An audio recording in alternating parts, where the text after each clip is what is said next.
So I want to talk about the DLC characters in this game. Gold Lewis, Jack O, Happy Chaos, we got Biken, for the real Guilty Gear fans, we got Testament. 5 characters in addition with the original cast. Overall, I like the DLC characters, and the DLC characters are really needed.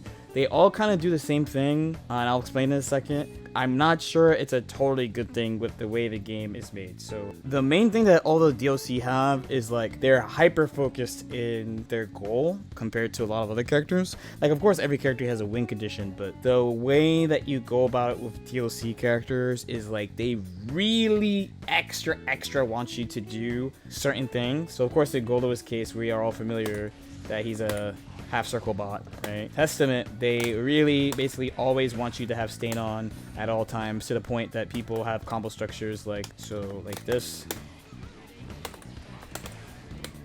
right? So that the stuff's like always out. That's like their big goal. And I see this a lot, but I think because they make them that way, as far as the game stays in its current state, the DLC characters will always be middling characters. Whether or not that's a good thing is a whole other discussion, but I think they're always going to be kind of just mid-ish characters, and people who are too used to playing the best characters are going to be like, there's no reason to play these characters, basically. The one thing about your standard characters, these 2 characters, and basically like the top tier characters, and basically close to like any S-.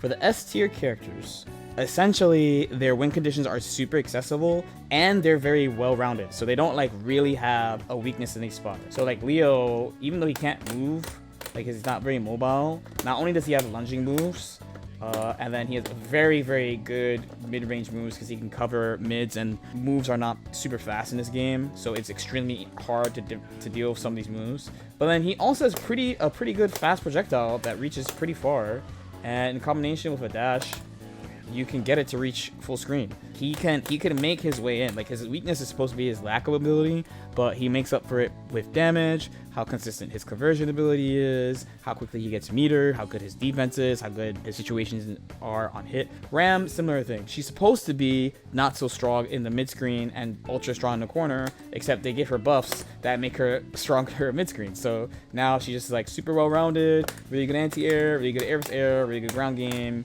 Like, everything is like well rounded and strong. The DLC characters, they all have like flaws, and like pretty big ones in some cases, right? Gold Lewis has a bunch at like system level. Testament has a couple things that's like low key. Like, once you play them for a little bit, you'll understand it more. Like, Gold Lewis is like, one, he's huge, his jump is low, he has a 5-frame jump, his defense is pretty rough, he doesn't run fast.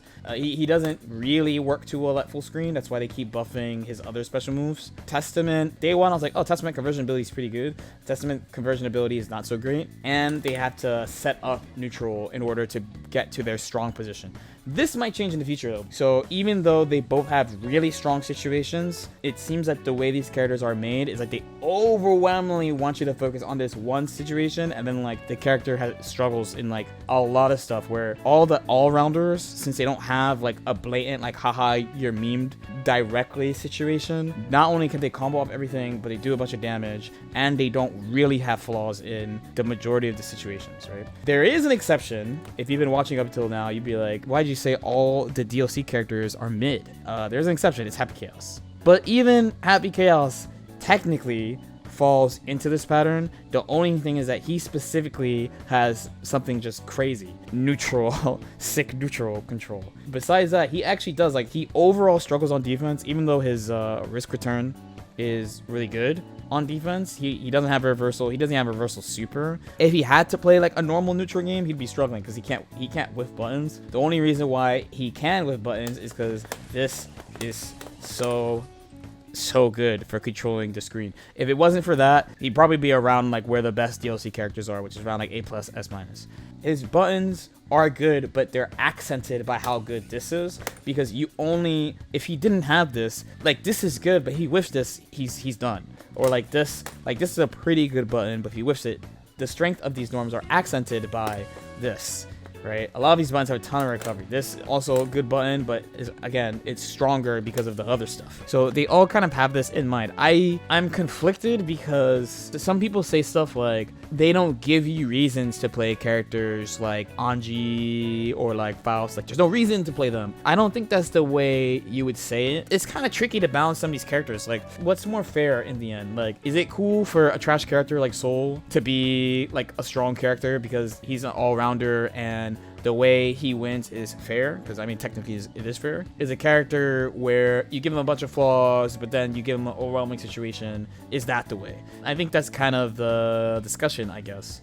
In Exerd, the DLC was kind of a mixed bag. There's some characters that were obscenely strong, like Raven, Elfelt, Sin, and there were some that were kind of mid, like Answer was not so great, and Original Leo was not so great. I'm not sure, but that's basically what I've been thinking about the DLC. I think the DLC, the most important thing that the DLC characters added, a lot of new ideas. I think Arxis is really good at this in Guilty Gear, and they definitely don't do things that other characters don't do. And for the people who are like, all the characters are too homogenized, they're too similar, they do add unique way of playing the game that's a little bit more technical. And basically all the DLC characters besides, I would say, Baiken, because I think people got to hang up Baiken pretty fast. It took a while for them to develop. It was like the classic, it's gonna take a while for you to see how good this character is. I mean, again, we have Happy Chaos, and definitely for the first couple of weeks of this character being out, people were like, whatever about this character. Like, he's good, but like, he's not that good. And now people are starting to say that he's the best character. So I think that aspect is good on how much exploration is there for the people who need a little bit more than like the simple fundamental style characters. But yeah, do you guys have any questions?